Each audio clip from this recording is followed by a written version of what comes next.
Australia जिंदाबाद जिंदाबाद जिंदाबाद ऑस्ट्रेलिया जिंदाबाद जिंदाबाद जिंदाबाद शिक्षक एकता जिंदाबाद जिंदाबाद जिंदाबाद 2008 ରୁ 2018 जाए हमर दाबी आमर एकमात्र दाबी होची 2008 ରୁ 2018 मसीहा मध्य परिचालना कमिटी द्वारा नियुक्ति पाइथिबा अध्यापक एवं कर्मचारी मानकु अनुदान परिसरभुक्त करिबा। दिन मानकरे विगत सरकार पाखरे आमे दाबी को बहुबार उपस्थापन करिचु। या परे मध्य सरकार कोनोसी कर्णपात करिनाहांती। से आमको प्रतिश्रुति देइछंती किंतु से प्रतिश्रुति आम पई प्रतारणा पलटिची एवं नूतन सरकार को मध्य आमे आमर दाबी बहुबार जणैचु। आमर लोअर पीएमजी रे अगस्त 16 तारिख रे मध्य शिक्षक दाबी दिवस रे आमर सेठी आंदोलन चलीथिला।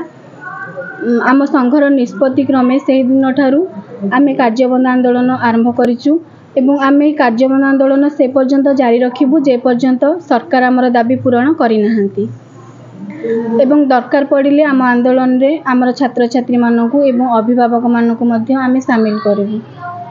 ये होची आमर आमे सरकार को एठी भिक्षा मागु नाहु। ये होची आमर अधिकार। आम अधिकार पई लढुचु। तेणु सरकार जदि आमर दाबी पूरण न करती आम अधिकार लड़े आहरी तीव्रतर हम आउ सरकार ही दायी रहे। तो आमर एकमात्र दाबी बहुत दिन धरी आम राज्य सरकार पाखे रखी आसीचु जे 2008 मसीह 2018 मसीहा मध्य नियुक्ति पाई अध्यापक कर्मचारी मानक अनुदान परिसरभुक्त करवा।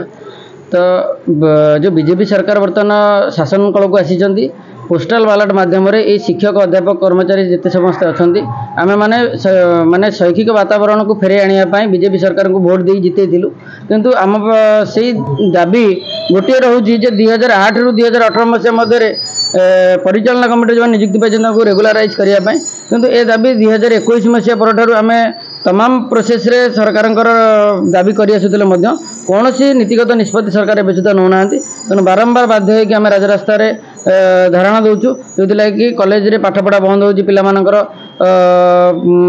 परीक्षा पाखे आसला। तेणु यही समय कार्यबंद आंदोलनटा जदि भी ठीक नुहे तेणु संघ बाध्य होगी आम निष्पत्ति नहीं कहीं आम मैंने बहुत कम दरमार माने कॉलेज रे कार्य करुचु। तेणु सरकार को आपण मध्य निवेदन जे आपण माने सरकार जदि टी आम दाबी संपर्क में माने सचेतन हुआ पदक्षेप नियंती तेबे आमर जो संघर कर्मचारी वृंद समस्ते उपकृत हे।